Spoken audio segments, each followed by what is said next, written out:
Hi, my names are Kevo. I'm from Osiligi Boys. Stop.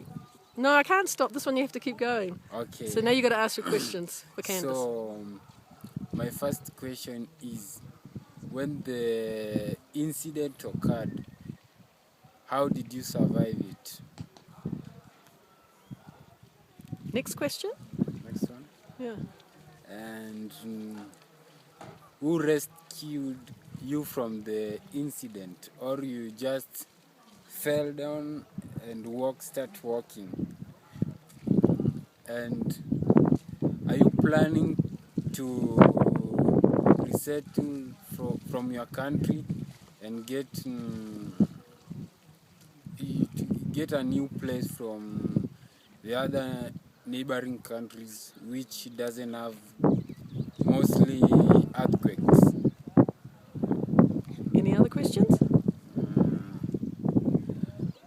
Is the church that fell down at that time, have they repaired it